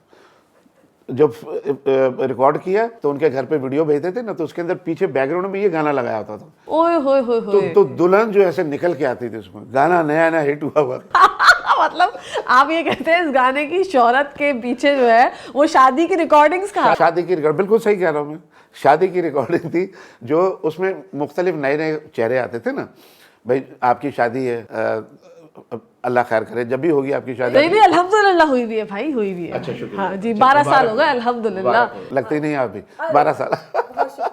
As is just a number, जैसा आपने कहा। आप 67 है, मैं 16 हूँ, तो पता नहीं चलता सर। माशाल्लाह माशाल्लाह, बहुत अच्छी बच्ची हैं आप। अच्छा, तो वो मतलब आपके बैकग्राउंड में गाना चल रहा है, आपकी नथली दिखा रहे हैं, झुमके दिखा रहे हैं, फिर इसी तरह दूसरी कोई खूबसूरत लड़की है, तो देखिए शादी में मेकअप वेकअप हुआ होता है, तो लड़कियाँ खूबसूरत लगती हैं, तो उनके बैकग्राउंड में जब ये गाना आता था ना, तो वो पूरा पूरा के पूरे देखते थे वीडियोज़ को कि गाना आ रहा है और पीछे बहुत अच्छा माहौल बना हुआ, तो पूरा देख, तो ये गाना हिट करा दिया था। माशाल्लाह माशाल्लाह, ये गाना इतना हिट हो गया था कि मैं आपको बयान नहीं कर सकता। मैं एक दिन ना, मुझे उन्होंने कहा, यहाँ के जो डिस्ट्रीब्यूटर थे, कह लें यार अरशद भाई यहाँ प्रिंस पे लगी फिल्म, तो आप एक दिन आ जाओ फिल्म देखने के लिए। मैंने कहा अच्छा मैं आ जाऊँगा। कब आए? फलां डेट को हो गए। अब सुबह उठे तो जनाब अखबार के अंदर, एक ही अखबार आता था उस वक्त, तो उसके अंदर जनाब इतनी बड़ी मेरी तस्वीर और लिखा हुआ घूंघट फिल्म के मायानाज सिंगर फलाना तू मैं ये वो प्रिंस सिनेमा पे फिल्म देखने के लिए आएंगे। अरे लिख भी तो दो कि कौन सा शो देखने आएंगे। मैटनी शो 6 बजे वाला, 9 बजे वाला, अब लोग इंतज़ार करते रहे। बहरहाल मैं मैटनी शो देखने के लिए गया हूँ, तो ऊपर गैलरी के अंदर मुझे बिठाया उन्होंने ना। वो जैसे इंटरवल हुआ तो लोगों ने जो देखा तो पहचाना, अबे अरशद महमूद बैठा है उधर, अबे अरशद तो कहाँ है अभी उधर। वो शोर मच गया, वो सारे लड़के आ गए, वो लड़के आके नारे लगा रहे जनाब, क्योंकि जब गाना मेरा चलता था ना तो स्क्रीन पे पैसे फेंकते थे लड़के, और जब सफाई करते थे, सुबह सफाई करने के लिए आते थे, तो वो आगे बताते थे कि भाई इतने पैसे मिले आज हर सिनेमा पे, और वो वंस मोर होता था दोबारा से। तो सैयद नूर साहब ने ये गाना जो है, इस गाने की अलग से मतलब एक कॉपी बना के प्रिंट निकलवा के, तो वो हर सिनेमा पे जाता था। वो पहले से ही लगा के रख देते थे, क्योंकि रिवाइंड करके 10-15 मिनट लग जाते थे ना दोबारा चलाने में, तो टाइम बचाते थे। तो अलग से प्रिंट करके दे दिया था सैयद नूर साहब ने। तो वो गाना वंस मोर हुआ, ठक करके लग गया। तो इस तरीके से उन्होंने मुझे उठा लिया कंधे पर। मैंने कहा गिरा नहीं देना भाई खुदा के लिए। तो उस मजमे में जो मर्द हजरात थे, खवातीन नहीं थी लेकिन दूर दूर थी। कोई ऐसी फैन मिली जिसने खून से खत लिख के भेजा हो और अरशद साहब जो हैं वो काम गए हो कि ये क्या हो गया, जमीला जो मेरी वाइफ हैं अब वो तो नाराज़ हो जाएंगी, क्योंकि फैंस का तो कुछ नहीं पता ना, कोई जनून भी होती है, जनूनी होती है, मोहब्बत में इतनी बह जाती है कि खून से खत लिख के भेज दिया। कोई ऐसा सीन हुआ? नहीं, सबसे पहले तो अभी तक तो किसी ने नहीं लिखा और ना ही कोई लिखना। इनके चैनल पे जो ना ये ऐसी ऐसी बातें करके ना बिला वजह से आपको उकसाएंगी, तो आप बिल्कुल ऐसा नहीं करना, खून से खत नहीं लिखना, बहुत बुरी बात है। अपनी ज़िंदगी से प्यार करना सीखें, क्योंकि ज़िंदगी जो है ना अल्लाह ताला का सबसे हसीन तोहफ़ा है। अपनी ज़िंदगी से प्यार करें। तो ऐसा कोई ख़त आया नहीं है, और अगर आएगा भी तो मैं अपनी मिसेज़ को लेके ना उनके घर पे चला जाऊँगा समझाने के लिए कि बेटा ऐसे नहीं करते। ये अच्छी बात, मतलब आज तक कोई फैन भी नहीं आपसे टकरी आके कि अरशद साहब हैं? बेशुमार इतनी जितनी। तो बता क्यों नहीं रहे, खुल के बात करें। अरे मैं तो खुल के ही बात कर रहा हूँ। मैं फ़ोन पे ना, फ़ोन आ गया तो मैं सो रहा था, तो मेरी मिसेज़ ने उठा लिया। तो मेरी मिसेज़ ने पूछ रही कि कौन बात कर रही हैं आप? तो कहेंगे मैं मिसेज़ अरशद महमूद बात कर रही हूँ। आप कौन? मैं भी तो मिसेज़ अरशद महमूद बात कर रही हूँ। कह लेंगे अच्छा आप भी मिसेज़ अरशद महमूद बात करेंगे? जी। कह लें देखिए ये बड़ा शातिर आदमी है, मेरा एक बेटा भी है और ये मुझे छोड़ के चला गया हुआ और मैं इसको ढूंढ रही हूँ और इसका एड्रेस नहीं मुझे मिल रहा है, ये नंबर मुझे मिला है, आप मेहरबानी करें तो ये उनको पैगाम दे दें कि फ़लाँ का फ़ोन आया था, पता नहीं क्या नाम था उसको। तो मेरी मिसेज़ ने कहा कि बहन तुम एक काम करो, तुम ये बच्चा जो है ना अरशद महमूद का, ये लेके घर पे आ जाओ हमारे पास, मैं एड्रेस आपको लिखवाती हूँ, ये हमारे घर का एड्रेस है, आप बहन यहाँ ले आओ और हम दोनों जो है ना मिल के इस घर में रहेंगे और ये बच्चा भी ले आओ और यहीं पे ज़िंदगी गुजारेंगे, ले आओ आ जाओ। फिर फ़ोन कट गया? फ़ोन कट गया और उसके बाद उसकी हिम्मत नहीं हुई बात करने की। तो मेरी मिसेज जो है एक पढ़ी लिखी और एक बाहिम्मत खातून है, उसको पता है, वो मुझे कहती यार को दूसरा ब्याह कर लो। मैं क्या क्यों? कहते मेरा भी हाथ बनाना से कोई मिल जाए, कोई कम शम कराना खाना ना, कभी उसके हाथ का पकवा लेंगे। अरे मैंने कहा माफ़ कर दो। मैंने कहा जब अल्लड़ जवान थे, दुनिया में टूर किए मैंने और मेरा ख्याल है कुछ चंद एक ममालिक रह गए होंगे जहाँ मैं नहीं गया हूँ, बेशुमार ममालिक। मैंने कहा वहाँ नहीं हमने कोई ऐसा गंद किया, सिर्फ इस वजह से कि आपके चैनल से मैं मैसेज देना चाहता हूँ कि जो हमारे नए आर्टिस्ट हैं वो जब भी जाएं मुल्क से बाहर कहीं भी शो करने के लिए तो सबसे पहले अपने मुल्क की इज़्ज़त का ख्याल करें, सालमियत का ख्याल करें। ऐसा कोई अगर आपको कोई लड़की पसंद आ गई, कोई आपने गंद करना ही है तो यहाँ कर लो, इस मुल्क में कर लो, ताकि घर की बात घर में रहेगी, मुल्क से बाहर जाके ना करो, उससे मुल्क का नाम बदनाम होता है। तो वो ये नहीं कहते कि ये फलाने ने ये काम किया, वो कहते हैं अबे यार पाकिस्तान से एक आया था ट्रिप पे, उसमें फलां लौंडा था, अबे बता यार फलां के लौंडिया से यार छेड़ के चला, बता यार। तो ये वहाँ जाके ना करो, यहाँ जो भी करना कर लो, अपने मुल्क में करोगे ना तो अपने जो हैं वो थोड़ा सा आपको बर्दाश्त कर लेंगे, बाहर के नहीं करेंगे, मुल्क का नाम खराब ना हो। कोई एक तमन्ना ऐसी जो आज तक पूरी ना हुई हो, जो आप चाहते हो, एक तमन्ना ला हासिल सी कि उसको हासिल कर लिया जाए? अरे तमन्ना है क्या, बड़ी ख्वाहिशात होती है ऐसी दिल में कि हर ख्वाहिश पे दम निकले। बड़े बहुत निकले मेरे अरमान, फिर भी कम निकले। कम निकले, फिर भी कोई एक तो याद होगी। हाँ बिल्कुल हैं, बहुत सारी हैं। बस अभी तो ये है कि पाकिस्तान के जितने भी अवार्ड्स हैं, मैं पाकिस्तान में हूँ या पाकिस्तान के बाहर मैं ले चुका हूँ, और इंग्लैंड में हूँ, और इंग्लैंड में मुझे याद है मैं तीसरा पाकिस्तानी था जिसको गोल्ड डिस्क अवार्ड मिला था। बरतानिया वहाँ की कंपनी है बर्मिंघम की, ओरिएंटल स्टार एजेंसीज, वहाँ सबसे पहले नुसरत फ़तेह अली खान साहब को गोल्ड डिस्क अवार्ड मिला, दूसरा नाजिया ज़ुहैब को वहाँ गोल्ड डिस्क अवार्ड मिला, तीसरा मुझे मिला था। और उसकी बहुत बड़ी तकरीब हुई थी मैनचेस्टर के अंदर, एक बहुत अच्छा होटल था उसके अंदर, और मुझे याद है उस तकरीब को कवर किया था प्राइम टीवी ने। प्राइम टीवी नया नया वहाँ आया था, तो मेरे सुन रहे होंगे अपना ताहिर मेमन साहब सुन रहे होंगे, वो चीफ़ एग्जीक्यूटिव थे उस वक्त के। और ताहिर भाई बहुत शुक्रिया आपका कि आपने मेरी तकरीब वहाँ पे बहुत ज़बरदस्त, उन्होंने 90 मिनट का प्रोग्राम रिकॉर्ड करके वो पूरे यूरोप के अंदर चलाया था। वो प्राइम टीवी पूरे यूरोप में चलता था।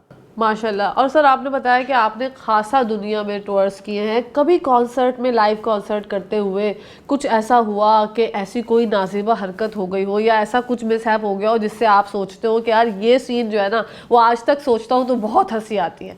कौन सा ऐसा कोई किस्सा था, कोई सानेहा था जो आप शेयर करना चाहें? आज तक मुझे किसी भी कॉन्सर्ट के अंदर मुझे कोई जुमला नहीं आया, आज तक किसी भी कॉन्सर्ट में मुझे जुमला नहीं आया सिवाय एक कॉन्सर्ट के।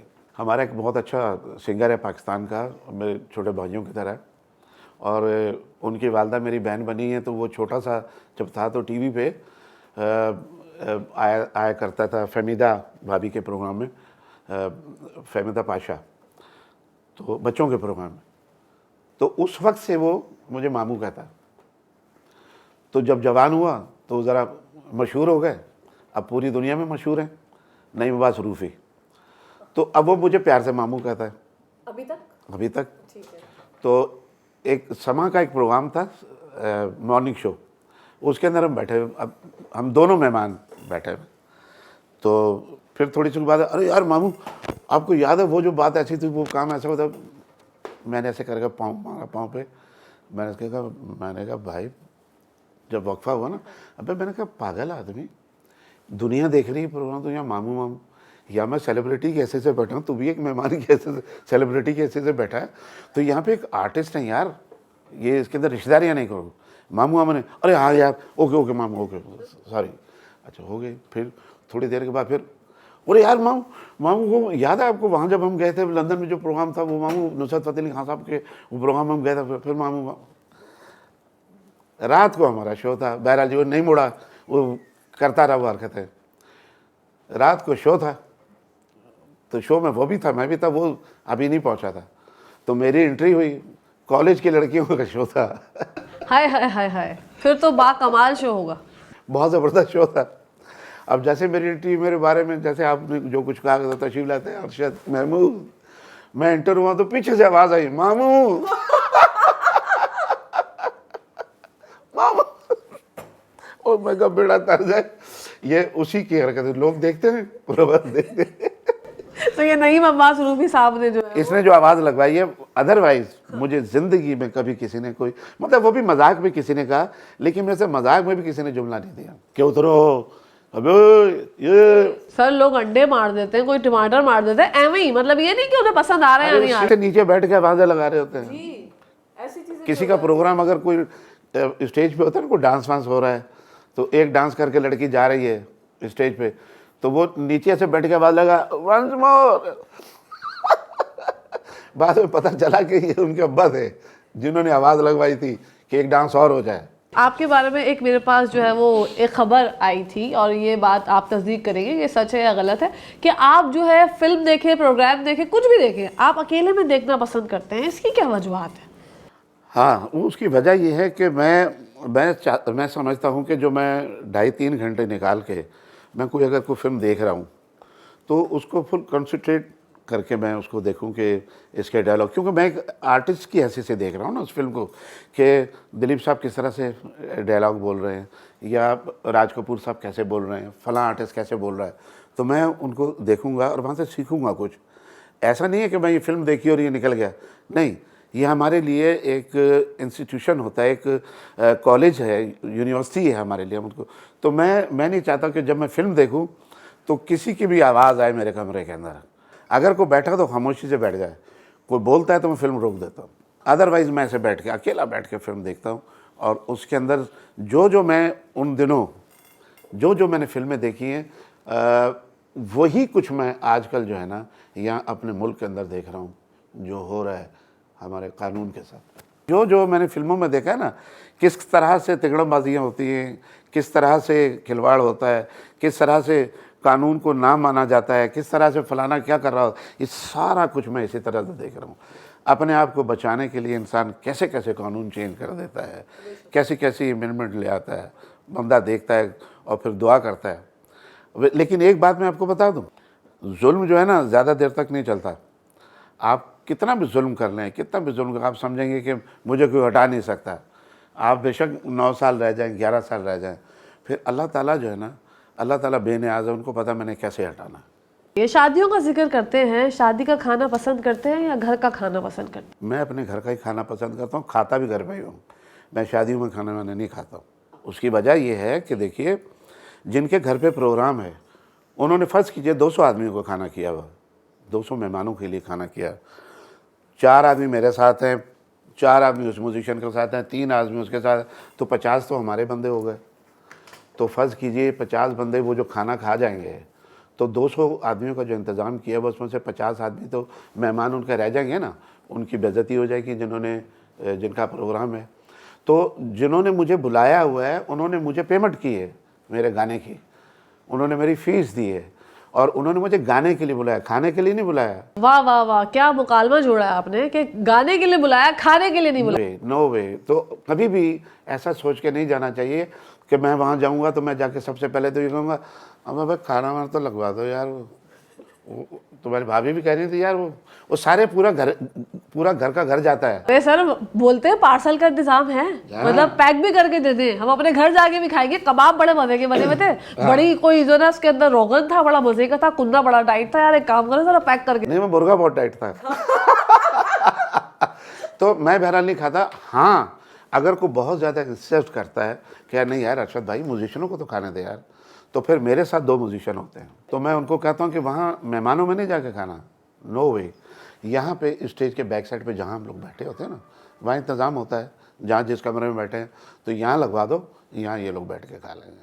उनका कोई काम नहीं है कि वो फ्रंट पे जाएं और मेहमानों के साथ जाके घुल मिल जाए, नहीं। आप जो काम करने के लिए आए वो काम करें आप, और बाद में फिर पता चले कि जी आपका ढोलक वाला जो है वो मिनिस्टर साहब के साथ खड़ा होकर तस्वीरें भी खिंचवा रहा था और उनकी प्लेट में एक बोटी भी डाल रहा था। सही है, सही आप ये लें, सही है, लोग करते हैं ना, सही ये बोटी बहुत ज़बरदस्त है, ये कहना सही है का, ये बहुत करते हैं। तो बाद में पता चले फिर वो शर्मिंदगी हो, तो इसलिए मैं नहीं जाने देता हूँ ना। मैं खाना मैं घर खाता हूँ। कई दफ़ा मैं म्यूजिशियनों को बाहर खाना खिला देता हूँ, जैसे फंक्शन करके आए ना, तो ढोलक वाले ने कहा भाई भूख बहुत बड़ी लग रही है, भाई भूख बहुत लग रही है भाई, थोड़ा सा रास्ते में कुछ खा ले। मैंने कहा चलो खा लेते। रोका होटल पे, खाना वाना खिलाया, उनको रास्ते में उतारा और सीधा घर। अच्छा, मिमिक्री आप बड़ी ज़बरदस्त कर लेते हैं, कि क्या ये इनबॉर्न टैलेंट है, आपको शौक है या कभी ट्राई किया आपने? क्योंकि मैंने आपको जितना भी ऑब्जर्व किया है, अज्यूम किया आपकी पर्सनैलिटी को, आपके अंदर जो ना वो कहते हैं ना 50 शेड्स है आपकी पर्सनैलिटी में, कि आप जो है कभी कुछ भी बन के दिखा देते हैं, कभी कुछ और बन के दिखा देते हैं, और मिमिक्री की जब बात आती है तो आप उस कैरेक्टर में डूब जाते हैं। ये क्या बात है? मैंने पहली फिल्म जब की थी एज एन एक्टर, आज का दौर, मुझे याद है मुझे पहली फिल्म पे 2 निगार अवार्ड मिले थे, एक बेस्ट प्लेबैक सिंगर का, और उस वक्त ख़वातीन में मैडम नूर जहाँ जी को मिला था। लाहौर में इसकी बहुत बड़ी तकरीब हुई थी, और मैं समझता हूँ मेरे लिए सबसे बड़े अवार्ड ये थे कि एक अवार्ड मुझे मोहतरमा शबनम के हाथों से मिला, एक अवार्ड मुझे मैडम शमी वरा के हाथ से मिला, और दोनों उस वक्त की मतलब बहुत अच्छी आर्टिस्ट थी। ये मैं एज ए आर्टिस्ट बात कर रहा हूँ कि कहते हैं ना, वैसे मैं नहीं कह रहा हूँ कि कोई कुछ लोग हैं जो बुरा भी मान जाते हैं कि जी कह रहे हैं कि जी मैं बहुत खुश नसीब हूँ कि मैंने फ़लाँ के हाथ से ये लिया, तो इसमें फ़लाँ का नाम भी लिया जा सकता था, फ़लाँ का नाम भी लिया जा। मैं एज ए आर्टिस्ट बात कर रहा हूँ और इसमें कोई माइंड ना करे। तो उसके बाद ये मुझे याद है 93 में बहुत बड़ा इस्तकबाल हुआ था एयरपोर्ट पे, जब हम अवार्ड लेकर आ रहे थे तो बहुत बड़ा इस्तकबाल हुआ था कराची एयरपोर्ट पे। तो मेरे साथ मरहूम मलक अनोखा भी थे, तो लोग जो आ रहे थे मेरे बैनर उठाए हुए थे, पम्फलेट पकड़े हुए थे, तो उस फिल्म के अंदर जो है, क्योंकि मैंने आपको सबसे पहले बताया ना कि मैं एज एन एक्टर आया, एक्ट करने के लिए आया, तो उस फिल्म में लोगों ने मेरा काम इतना पसंद किया कि जब फिल्म ख़त्म होती थी तो ख़वातीन जो है ना रोती बाहर निकलते थे, जहाँ पे डेथ सीन आता है और उसके बाद वो जो सीन होता है जब, तो डेथ से पहले जो डायलॉग होते हैं नाबीना, फिर वो उसमें फर्स्ट हाफ जो है कॉमेडी है मेरी, टोटल कॉमेडी, और सेकंड हाफ जो है टोटल ट्रेजेडी। तो उसमें भरपूर मुझे काम एक्ट करने का मुझे मौका मिला था। मुझे डायरेक्टर साहब ने कहा कि अरशद मियाँ, कुछ फिल्म ऐसी होती हैं कि जो एक्टर का किचन चलाती हैं, और कुछ फिल्म ऐसी होती हैं कि जो एक्टर की लाइब्रेरी में रखी जाती हैं। तो ये फिल्म आप कर लोगे तो आपकी फिल्म लाइब्रेरी में रखने के काबिल होगी, तो आप ये कर लो। 1.5 महीने की शूटिंग है, 1.5 महीने के बाद आप, तो मैं उन दिनों बहुत ज़्यादा बिजी था। मुल्क से बाहर मेरे कॉन्सर्ट जो है ना हर साल, इंग्लैंड में अलग उन्हीं डेटों में साल में एक टूर होता था, एक अमेरिका में, एक कनाडा में, यूरोप में, तो मैं बहुत ज़्यादा बिजी रहता था। तो मेरे लिए फिल्म के लिए टाइम निकालना फिर उस वक्त मुश्किल था। जब मैंने फिल्म में काम करना चाहा उस वक्त मुझे किसी ने चांस नहीं दिया, किसी ने लिफ्ट ही कराई। लेकिन जब मेरा नाम हो गया एक एज ए प्लेबैक सिंगर, तो ये उन्होंने मुझे एज एन एक्टर कहा, तो मैंने कहा चलो। मैंने की फिल्म, 1.5 महीना मैंने डे नाइट लगा के ना, दिन रात एक कर दिया मैंने, कोई काम नहीं किया मैंने, सिर्फ ये फिल्म की है। और मैंने 4 दिन में, 3 3.5 4 दिन में मैंने अपनी जितनी डबिंग थी ना वो सारी कंप्लीट करा दी थी, और पहली दफ़ा डबिंग कराई थी, पहली दफ़ा फिल्म कर रहा हूँ। और इसमें मेरे जो उस्ताद हैं मुझे उन्होंने ये कहा कि डबिंग कराने का सबसे जो अच्छा तरीक़ा होता है वो ये होता है कि जब आप डायलॉग बोलते हैं, जब आपकी शूटिंग हो रही है, जब डायलॉग बोलते हैं तो वहाँ जहन में एक टेम्पो रखो। अब मैं एक सिंगर हूँ, टेम्पो मेरे जहन में होता था, तो वहाँ मैंने डायलॉग बोलना शुरू किया और टेम्पो मेरे जहन में शुरू हो गया। पूरे डायलॉग, इतने लंबे लंबे डायलॉग थे। और जब मैं डबिंग करा रहा था सामने, तो जनाब वो जब रोल चलता था तो डायलॉग शुरू हुआ और टेम्पो जहन में आ गया, ठक ठक ठक ठक ठक डायलॉग बोलते बोलते बोलते, और एक दिन में मैं 3 से 3.5 रीलें जो है ना मैं डबिंग करा देता था, और 13 रीलें थी जिसमें 10 रीलों में मुझे डबिंग करानी थी। माशाल्लाह माशाल्लाह, ज़बरदस्त। आपने तो वो कामयाबी के झंडे अल्हम्दुलिल्लाह गाड़े, और आपने एक्टिंग, क्योंकि मिमिक्री का मैंने जिक्र किया तो वो एक्टिंग से ही जाहिर सी बात है वो आ जाता है। लेकिन हमारा जो पॉडकास्ट का टाइम है चिलपिल का, वो ख़त्म हो गया। इतनी गुफ्तगू है, इतना कुछ किया हुआ है, इतना कुछ किया। अभी तो आप समझे कि अभी तो कहते हैं अभी तो पार्टी शुरू हुई है। वो जो मैं आपको अवार्ड की बात बता रहा, जो दुनिया में जो जहाँ जहाँ अवार्ड मिले, दुनिया में अवार्ड मिल गए, पाकिस्तान में भी बेशुमार 1 से 3 दफ़ा अवार्ड मिले हुए हैं। लेकिन एक अवार्ड ऐसा है कि जो मैं चाहता हूँ कि वो मेरी ज़िंदगी में मिलना चाहिए। और मैं जो मुल्क के जो सरबराह के जो हमारे बड़े हैं उनसे यही मेरी दरख्वास्त है कि किसी भी फ़नकार को अगर कोई अवार्ड आप देते हैं, कोई आप चीज़ उसके नाम करते हैं, जैसे कहकशां पार्क हो गया, ठीक है ना, ये किसी सड़क का नाम रख दिया, या कोई चीज़ ऐसा कुछ भी देते हैं तो उसकी ज़िंदगी में उसको दें, ताकि वो ख़ुद भी तो एंजॉय करे। मेरे नाम से अगर कोई सड़क बनाते हैं या कोई मेरे नाम से, तो मैं तो कहूँगा मेरे नाम से ना बनाए, मेरे वाले साहब के नाम से बना दें, ताकि लोको शेड रोडी में जो रोड है जहाँ मैं पैदा हुआ, लोको शेड रोडी में, उस रोड का नाम अगर मेरे बाबा के नाम से रख दिया जाता है तो मैं सबको पता है कि लाल दीन भुट्टो का बेटा ये, तो उस रोड का नाम अगर रख देते हैं मेरे बाबा के नाम से, तो मैं समझता हूँ कि मेरे लिए सबसे बड़ा ये मेरे लिए अवार्ड है। मुझे प्राइड ऑफ परफॉर्मेंस ना दें, मुझे मेरे बाबा के नाम से मेरा वो रोड का नाम रख दें। तो प्राइड ऑफ परफॉर्मेंस अगर देना है किसी भी फ़नकार को तो उसकी ज़िंदगी में दो, उसके मरने के बाद तो फिर हम दे ही देंगे, तो उसका फ़ायदा क्या, मुझे क्या फ़ायदा। आप कहेंगे अरे भाई मुबारक हो, अपने हस्बैंड को कह रही होंगी अरे वो जिसका इंटरव्यू नहीं मैंने किया था फला फला, याद है ना, हाँ अल्लाह ने उसको प्राइड ऑफ परफॉर्मेंस दी। नहीं, आप बिल्कुल सही कह रहे हैं, और ये वो बात थी, ये वो उस सवाल का जवाब था जो मैंने आपसे कहा था ना कि एक तमन्ना ला हासिल सी, या एक तमन्ना ऐसी जो आप चाहते हैं कि शेयर। यही तमन्ना है कि मेरी ज़िंदगी में प्राइड ऑफ परफॉर्मेंस अगर मुझे देना है तो मेरी ज़िंदगी में दो।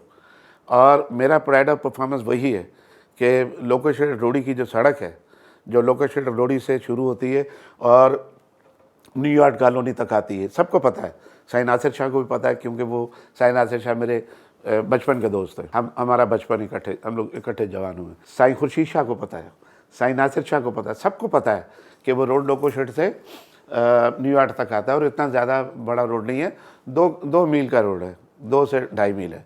वो अगर रोड बन जाए और वहाँ पे मेरे बाबा के नाम से वो सड़क बन जाए, तो मैं समझता हूँ कि यही मेरे लिए सबसे बड़ा अवार्ड। बहुत बहुत खूबसूरत, और आपका बहुत बहुत शुक्रिया अरशद साहब कि आपने अपने बिजी स्केड्यूल में से लिए हमारे लिए टाइम निकाला, चिलपिल के लिए टाइम निकाला, हमें आपसे बात करके, आपसे गुफ्तगू करके, जैसे कि हमेशा मुझे एक एजाज़ हासिल होता है, और आज हमारे नाजरीन जो देख रहे हैं उनको भी बहुत एजाज़ हासिल हुआ होगा। आपकी गुफ्तगू इतनी खूबसूरत थी और इतनी ज़्यादा सादी थी, जो कि मैं हमेशा इस बात पर बहुत ज़्यादा फोकस करती हूँ कि बंदा बात करे तो सच करे, हक बात करे। और आपकी जो मासूमियत है ना, आप देखें नाजरीन, उन्होंने खुद ही कह दिया कि आप जो है उनको प्राइड ऑफ परफॉर्मेंस नहीं चाहिए, ये हैं हमारे आर्टिस्ट, और ये इनकी ख्वाहिशात है, छोटी छोटी ख्वाहिशात की, जो हम कहते हैं ना कि अप्रिशिएट करें, आप जो है एक दूसरे के काम को जो है सराहें। तो सर, हम तो आपके लिए हमेशा हमेशा दुआ गो हैं कि अल्लाह पाक आपको उम्र दराज बिल खैर अता फरमाए, और आप इसी तरह हमारे मुल्क का नाम, वैसे तो आपने बहुत रोशन किया, और ज़्यादा रोशन कर सकें। आपके बुलाने का बहुत शुक्रिया, बड़ी मेहरबानी, बहुत बहुत शुक्रिया। पाकिस्तान जिंदाबाद, पाक अफवाज पाइंदाबाद। बिल्कुल आज़मीन, और यहाँ पर हमारे चिलपिल पॉडकास्ट का दूसरा एपिसोड होता है वाइंड अप। अभी के लिए बाय कर रही हूँ, लेकिन तीसरा एपिसोड में आप लोगों से बिल्कुल प्रॉमिस करके जाऊंगी कि जैसे मूड हमारा आजकल होता है थोड़ा ख़राब हुआ होता है, गुस्सा आ जाता है, तो गुस्सा नहीं करना। जब आप देख रहे हैं चिलपिल, तो गुस्सा क्यों करना है, आप लोगों ने रिलैक्स हो जाइए। और इंशाल्लाह अभी के लिए अल्लाह हाफिज़, इंशाल्लाह मिलेंगे नेक्स्ट एपिसोड में। जब तक देखते रहिए चिलपिल, बाय बाय।